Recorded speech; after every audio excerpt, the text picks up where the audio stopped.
This is a Film Stories original podcast. Hello everybody and welcome to Writers on Film. This is our Cannes edition and the first episode of our Cannes edition, and I'm absolutely delighted to welcome back from last year, Thomas Schultz. Yes. Hi John, thanks for having me back and having me be the first one to talk to, so I hope it's a good start for you. We've got several films that we want to discuss. First off, let's talk about the opening film, which was a sort of French pop musical starring a sort of pop celebrity in France who I wasn't really aware of. What did you make of this? Is called Leave One Day. Yes. What did you make of this film? Well, I was a little uncertain at first. I think it is the very first debut movie that was chosen as an opening film for Cannes by a 40-year-old filmmaker called Amelie Bonnin, who had done that film as a short before that, and the same name, same actors, and chose to make a feature out of it because she thought there was much more in it that she wanted to tell. I think the big surprise at first was, because we didn't know anything going into the film, was that it's a musical. In the very first scene, the main character and her husband start singing to each other, and I completely love it. Yeah, it's a very relaxed, it's very non-musical, it's like an anti-musical almost, a very relaxed scene. Yes. Choreography was just the two of them dancing around the room. Yes. And she's a pop singer, Yes. the main actress, but he seemed to be, I mean, he was okay as a singer, but not particularly a trained voice or anything like that. Yes.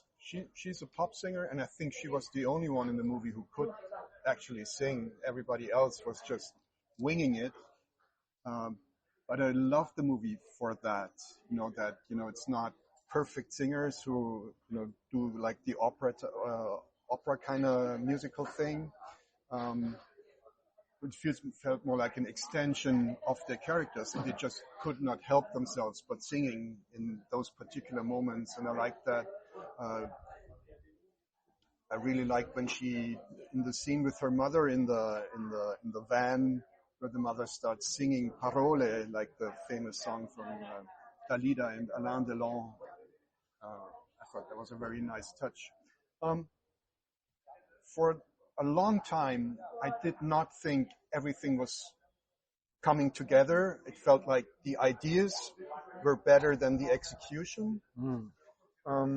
But pretty late in the movie, there's a scene where she is pregnant. She doesn't want to have the child. She already has a date with the abortion clinic, but she has to go back to her parents because her father had his third heart attack or something. So, and of course, I mean, it's a well-known story. She has to reconnect with people from her past. Yeah, we should just say that the beginning of the film, she's a top chef, Yes. chasing her Michelin stars, and she's about to open a new restaurant. And in the midst of this, she decides she has to go home, persuaded to go home, to sort of mend an acrimonious relationship with her father, who runs a kind of pit stop, greasy spoon cafe for truckers. And the antagonism between the two is very much based on the fact that he resents her sort of snobbishness, which he sort of hilariously notes down in a notebook he keeps in his pocket to quote from her television show appearances. Yes, but in the end we learn, of course, that it's his way. I mean, he's very much in love with his daughter, and it's also a way of showing his love by doing that. So I thought that was very nice. So in the scene with the midwife, she thinks she might be losing the baby, so she gets examined by the midwife, and they keep talking. And at one point, the midwife says to her something to the effect of, "Yes, but you have every possibility to make a choice." And I love the movie for that.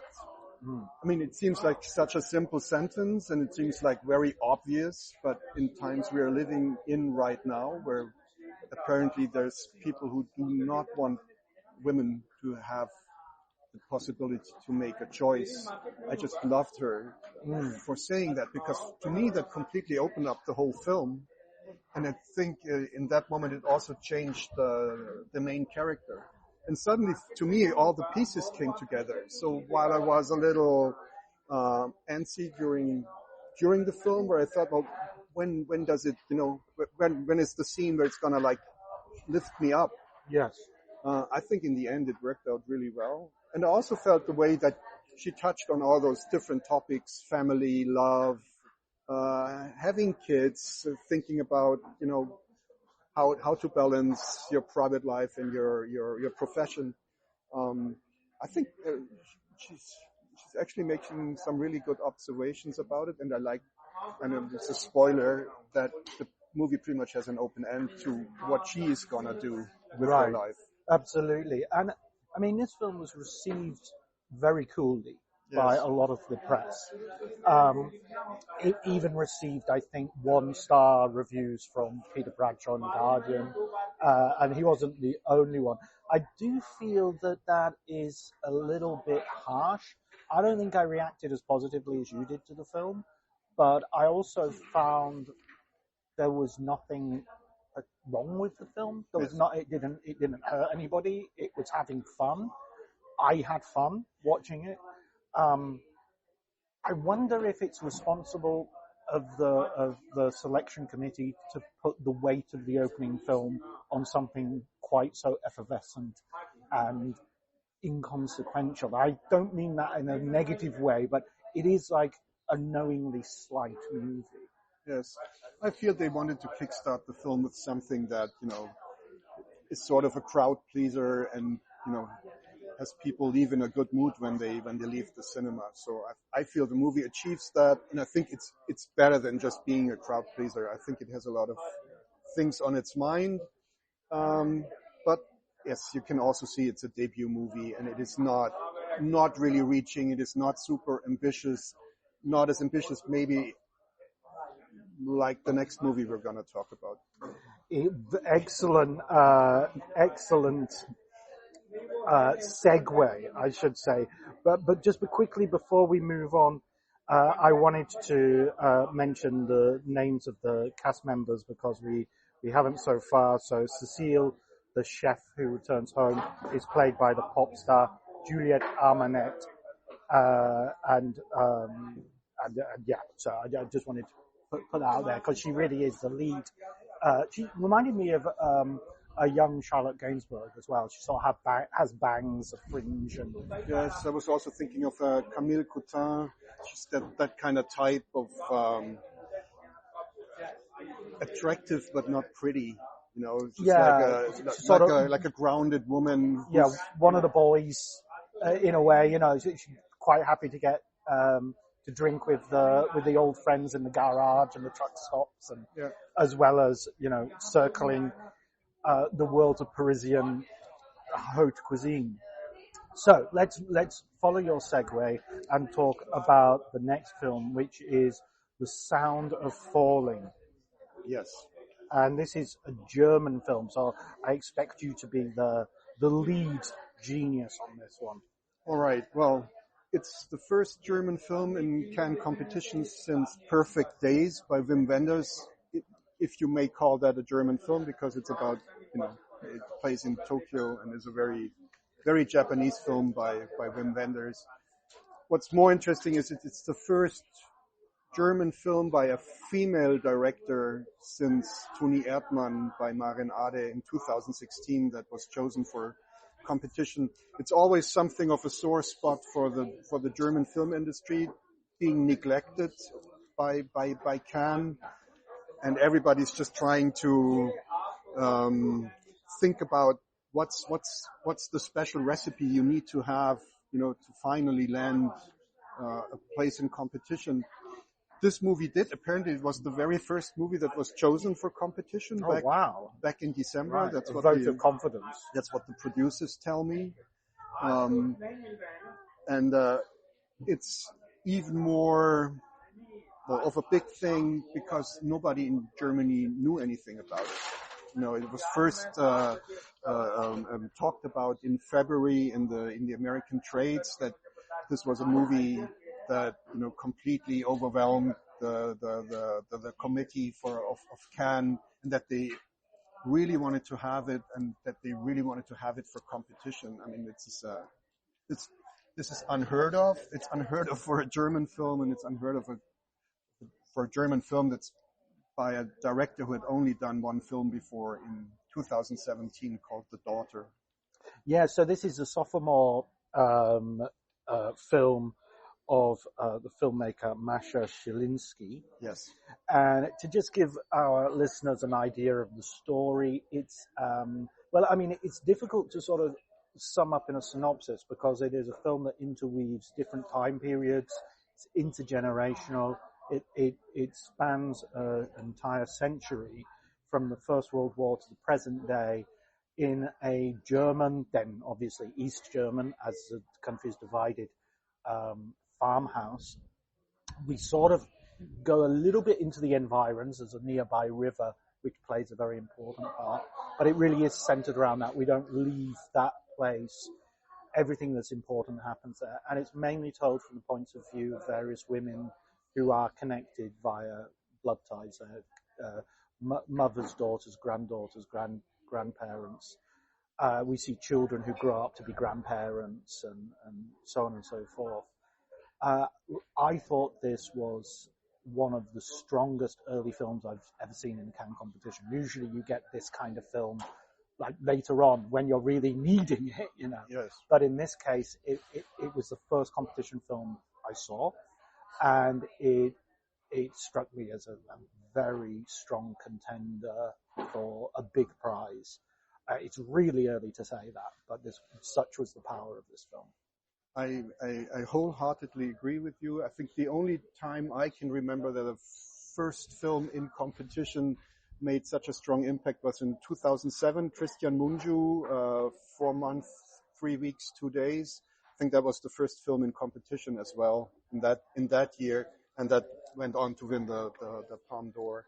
I have to agree. I mean, it's astounding, such an ambitious and confidently made film by a filmmaker who had only done one film before. She told me that she worked on it for 5 years. The DP is her husband, Fabian Gampert.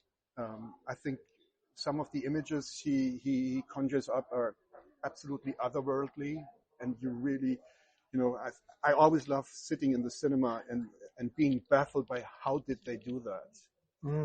And you hardly ever get that anymore, because mostly you can just say, well, they did it in the computer. Yes. But in this film, I felt like this is absolutely stunning. How did they do that? Yeah, it genuinely is transporting.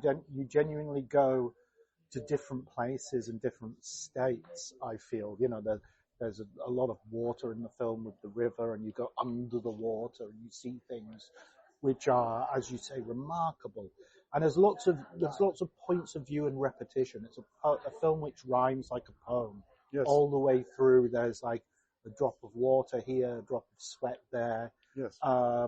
There is the sound of falling, as in people falling in various ways and various plot parts of the story.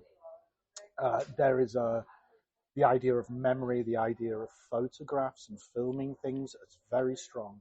And it had a sort of novelistic richness. I'm always a little resistant because we often talk with literary phrases when we talk about cinema we really love, as if we need literature to sort of support claims that cinema is an art form.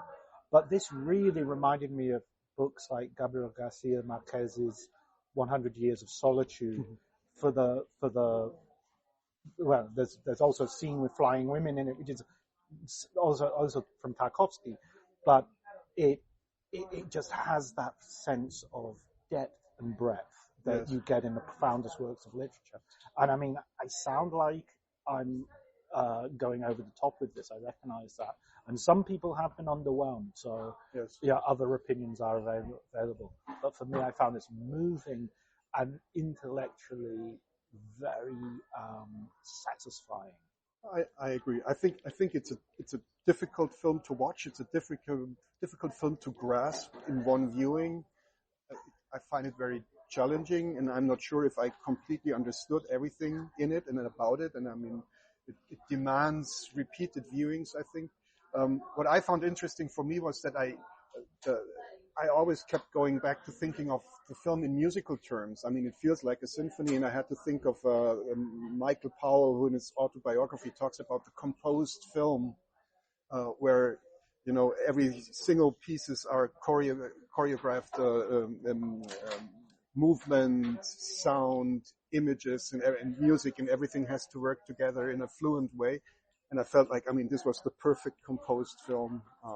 I thought it was very, very strong. Yeah, that's a really good point. And, you know, music is in the film is an important feature as well. I mean, all the production design, everything. I mean, this takes place in a house, and the way the house changes, the way the decoration changes, and it always feels lived in. It never feels like this is a set design, which is obviously the absolute key to perfect set design. You never notice it.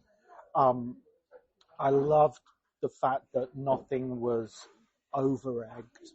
There was a real lightness of touch to both the performances and the direction, and yet it just went in directions that I wasn't expecting. There's a amazing, and again, this is a very novelistic thing.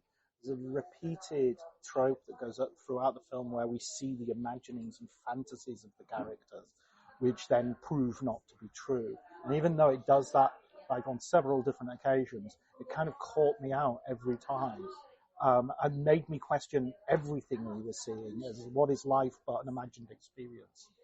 I agree. I feel in a way it is almost a haunted house story.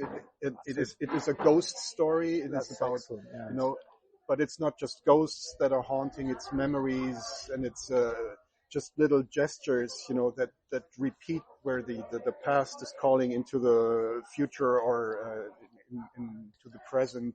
I know that sounds super pretentious. But I never felt the movie was pretentious in any way. Not at all. And it's like, you know, from Draeger types to iPods, there's this idea that technology as well is a form of haunting and a form of, you know, bringing things into our lives which are not there, or are no longer there. That was, I mean, that's a film. I also, just to talk for a moment about the time it takes for that sort of film to sink in. In the morning, I met Guy Lodge, the variety film critic, and he was on his way to see it again, and for a second time. And I was like, "Oh, why are you seeing it again?" And I hadn't seen it at this point. And he said, "Oh, well, I didn't realize I had to review it. I've only just been given the job to review it. I've seen it already in London, and but I feel I can't review it without a second watch." And he was very positive about it. And I was sort of like, "Oh, that, you know, it's very, time is very important when you're in Cannes." Mm-hmm. And so watching it, repeating a viewing is something that I would find very difficult to fit in. So the fact that he felt the need to do that really speaks to the richness of the film and the complexity of sort of digesting it, you know, without it in any way being necessarily heavy. Challenging, yes, but there's no, this film is easily watchable by anybody. You know, it might not be for everybody, but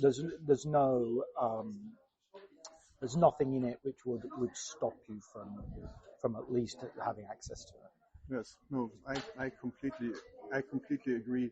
Also, it's a film where you think, you know, a lot of times you see movies and you think, well, this could also be a theater play, or this could be, you know, something else. This could be a series or whatever. I mean, this needs to be a film. This is a cinematic experience.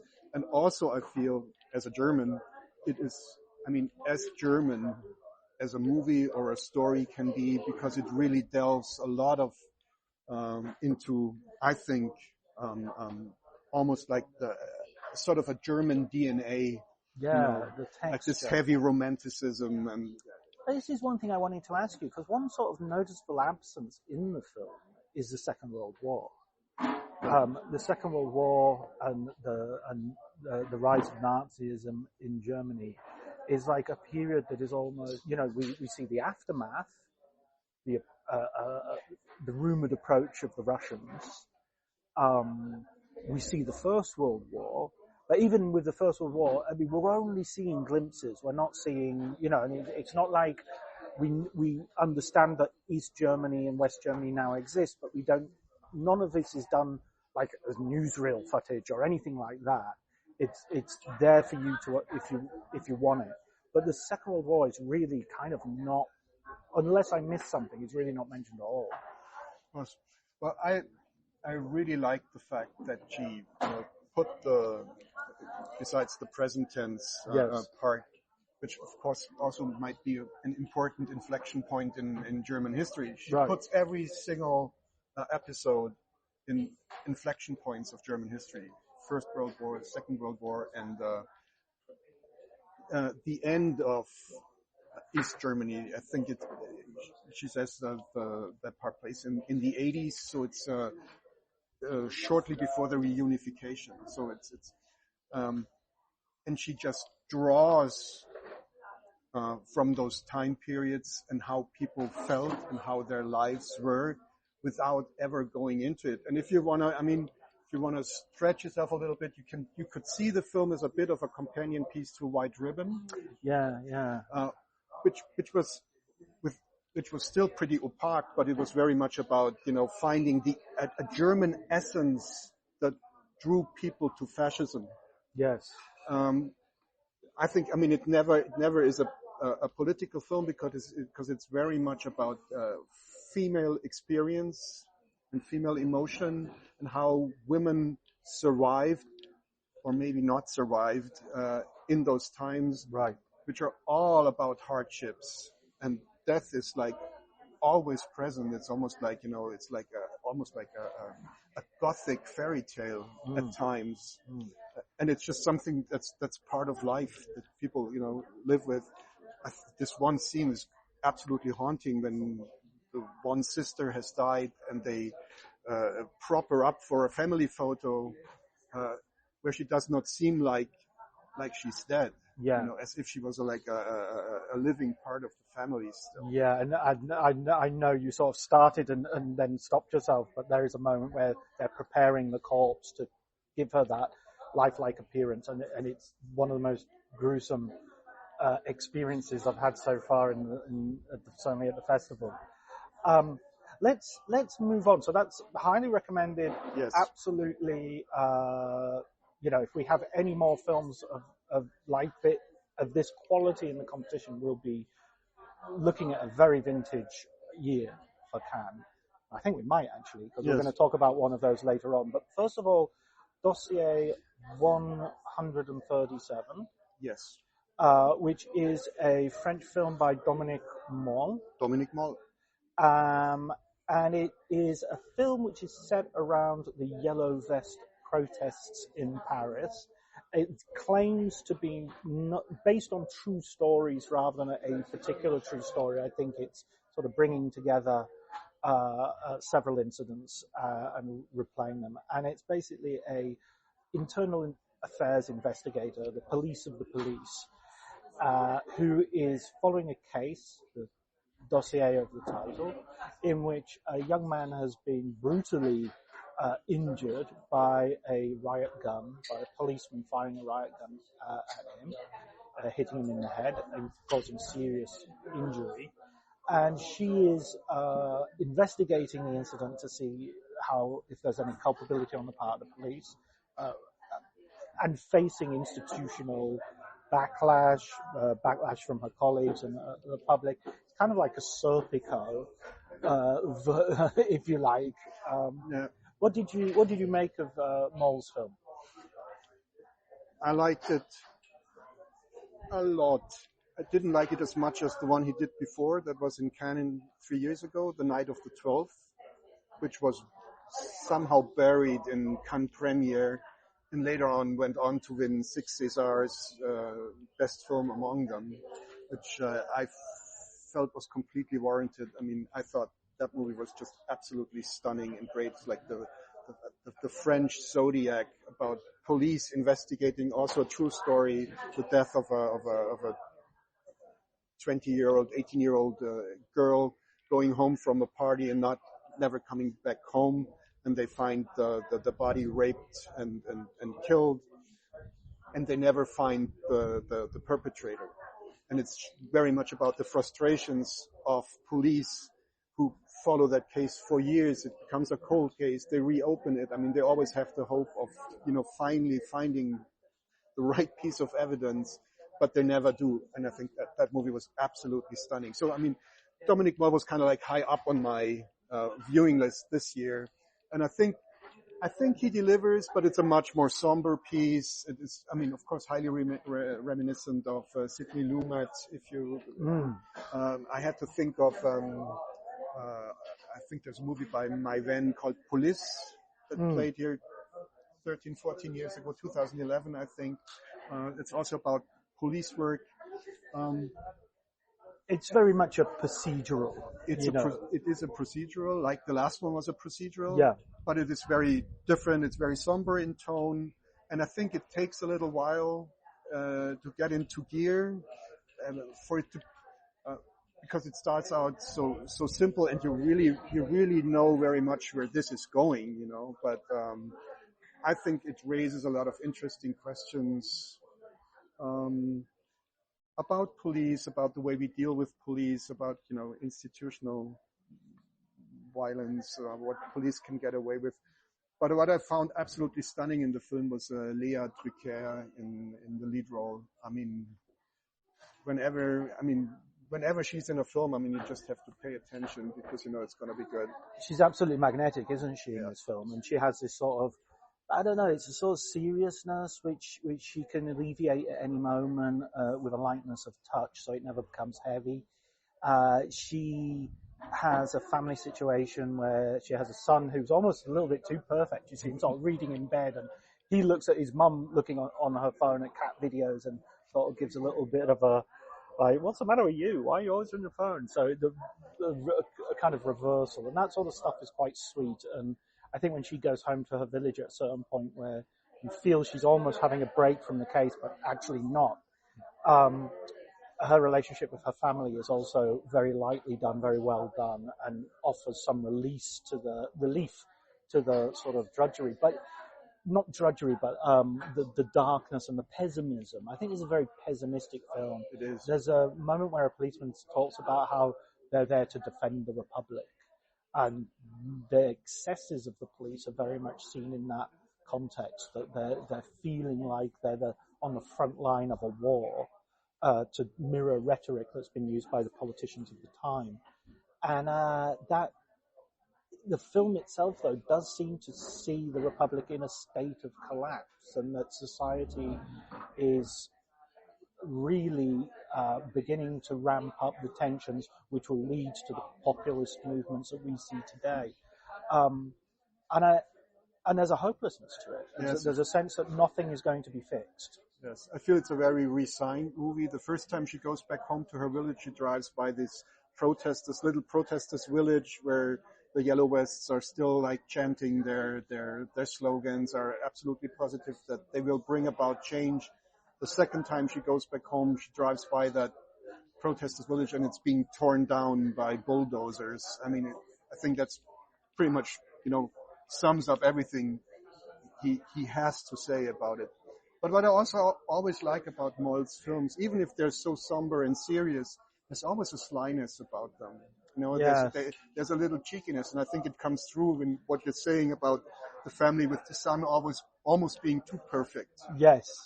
Because he absolutely knows that, and he's kind of like winking at you. Yeah. I always like that in Moll's films, that they always, even, if it goes to very, very dark places like he did in his last two films, I mean, there's always a lightness there.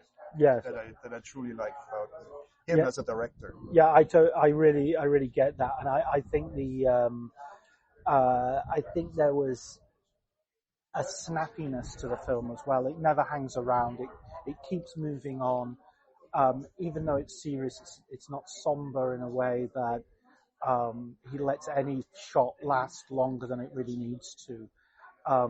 and he preempts a lot of things. You think, okay, we're going to be in this room for a long time, and he cuts away. We're going somewhere else. Yeah. Okay, so let's move on to the final film that we're going to talk about today, which is Sirat, the Oliver. How do you pronounce his last name? Well, I heard people say Laxe yesterday. Laxe. Okay, so this is a Spanish. Well, apparently he's French-born, but it sounds like a Catalanian name Right. to me. Right. It would be Laxe.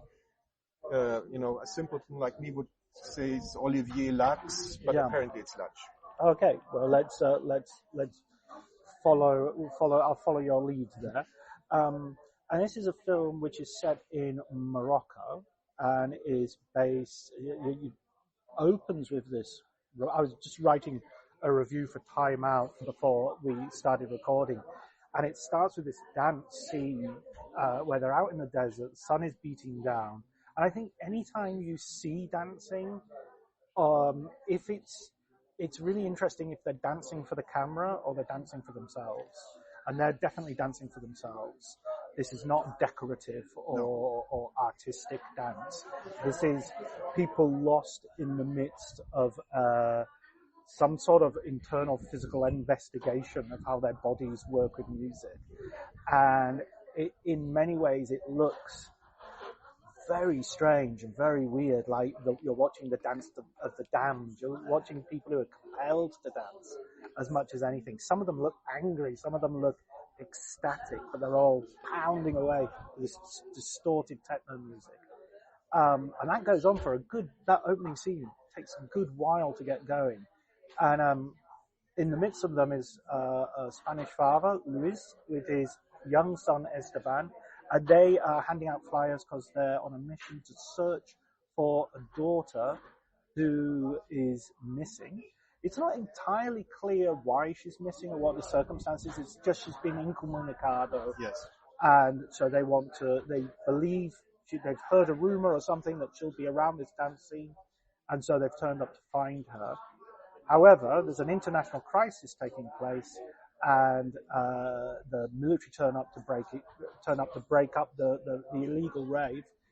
And Luis and Esteban join a sort of caravan of dancers who are on to the next rave, and a journey begins, an adventure begins, which is part Western, part science fiction, part thriller, and utterly surprising, thrilling, and crazy. And I would argue, we were talking about Sound of Falling earlier, is my second 5-star film of the festival, and we're only on Friday.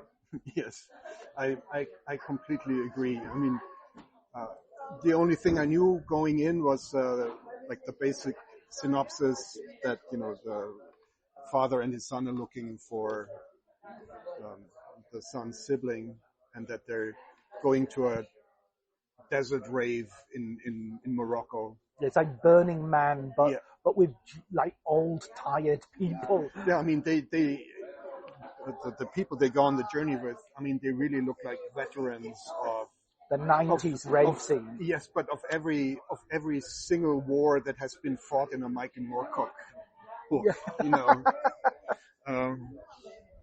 And I loved everything about the film, and I never knew where it was gonna take me, and I was riveted all the way through. But I thought the last 30 minutes were almost transcendent. Yes. Yeah. I mean, that was absolutely stunning, and it has moments and scenes and images that I personally feel I've never seen before. Yeah, absolutely. And utterly bizarre, and I think a lot of it will hinge on how willing you are to go with it, because the turns it takes are at times hilarious, at times tragic, heartbreaking, and sort of they transcend genre. You are really thinking, is this a Western? Is this a war movie? Is this a science fiction movie? There are touches of Wages of Fear. There are touches of Mad Max. There are touches of The Searchers. There's everything and more. And some of the shots this is a director, I think he's worked in Morocco before. Yes. And he really has an eye for landscapes. He's really someone who can see the otherworldness, the otherness of Morocco and those mountains. And my God, he uses it to its fullest extent. Yeah, it feels like a journey to the end of time in a way. There's one scene where they're trying to cross a river, Yes. and those techno nomads, let's call them. They have like these huge trucks, that can go through every whatever. They're unstoppable in those machines. But the father and his son, they follow in their small minivan that they have, and of course for them it's impossible to cross that river because their car would flood. And immediately in that second, Sorcerer popped into my mind. Right. Yeah. William Friedkin, and that came that for me came like a lead for me through the film, because it just said, for me it was like, yeah, this is Sorcerer, but not with the music of Tangerine Dream, but with techno music. And there's so much about that as well in terms of they're very much DIYing. They're repairing all their speakers, and the distortion that you hear on the soundtrack. One of the characters actually says, "That's what I like. I like the idea that this music could at any point fail, and you never know if this sound is going to be the last thing that you hear." Yes. And that sort of becomes the value of the whole film. Are we seeing this character for the last time? Is this the last image we're going to watch? Yes. And I love how the movie gets wilder and wilder as we go on. I mean, it reminded me a little bit of Werner Herzog as well. Very much so. Yes. Werner Herzog on shrooms, perhaps. Yes, very much so. Before we started the recording, I told you that I felt reminded of a movie by Barbie Schroeder called La Vallée. I think it also has an international title, Obscured by Clouds, and Pink Floyd did the soundtrack. Funnily enough, I had to think of Pink Floyd at the very first scene when they built like this wall of sound with the amplifiers. I felt reminded of Pink Floyd in Pompeii. Yes, of course, which has had a re-release. Yes. So it and that is a story of, it's been a while since I last seen it. It's the story of French scientists looking in the South African jungle and mountains for a mysterious village or country that is supposed to exist behind the clouds. Right. So that also turns into this psychedelic journey that, where everything is being questioned. I mean, existence itself in a way. And I always loved that film. I mean, it's such a druggy, wonderful film. And I saw that again in Sirat without ever being repetitive or it is completely its own animal. Oh, absolutely. I mean, I keep using these references, but, it's like this meets this, it's a usual review shorthand. But, I've never seen anything like this before. And, I mean, down to the cast, you've got the very famous Spanish actor playing the father, Sergi Lopez. Who, funnily enough, was the lead in Dominic Moll's first film. Right. In 2000. Which was called? In German, it's Harry is a friend of mine or something like that. It has a strange German title. I think it might be called Park or Nail. It's something. I think I saw it in Venice. No, it was in Cannes. Okay, then I didn't see it. It was in 2000 in Cannes, and was kind of like I remember being a major discovery, but it's a very black comedy. Right. And Sergi Lopez, it's a Theorema riff comes into this family and just completely turns it upside down. I see. Yeah, people might know him also from, wasn't he in Pan's Labyrinth? I think so, yes. Yes. Guillermo del Toro's breakthrough film. He's like the only really established actor. Yeah. And the rest of the performers seem to be sort of non-actors playing themselves, because they all have the same names as their characters. Yes. And some of them are amputees, and they all look like they've lived the life. I mean, nobody looks like they've put on a costume But I mean, I might be totally wrong about that, but that's as far as I can tell. Yes, I haven't read up on it, but I think, I mean, they are actually really just people who travel from rave to rave and live their own wild existence. So it's kind of like the trippy nomad land. Yeah, yes, exactly. They're what we used to call crusties. They absolutely are, but they're adorable and endearing, and the way they treat each other, I mean, it's with deep love and respect, and they all connect through their love of music and just going to that next rave and have that experience. That's so true, and I think they have so much love for Louis as well and his son. And when Louis and Esteban are together in their tent, there's this beautiful conversation about someone snoring, and it's one of the most wonderful, intimate moments of a father talking to his child and just showing just a beautiful companionship. And it would be the first scene that if you wrote this in a screenplay and you went to some sort of screenwriter's school, they would tell you to take out because it doesn't forward the story, it doesn't do this. You should have show, not tell, blah, blah, blah. And it's one of the best scenes in the movie. It's absolutely fantastic. It totally works for me and gives the movie something that it desperately needs by the end of the film, which is heart. You know, you actually care what happens to these people. And the world is not going to a good place. No, the world is ending while their world is ending. Yeah, absolutely, both in the macrocosm and the microcosm. So let's say after, this is our first episode, and we've already talked about two amazing films, one very good film, and one film that you liked a lot and I thought was okay. So I think we're doing okay. You're doing good. Excellent. Thank you so much, Thomas. Thank you, John. Thanks for having me.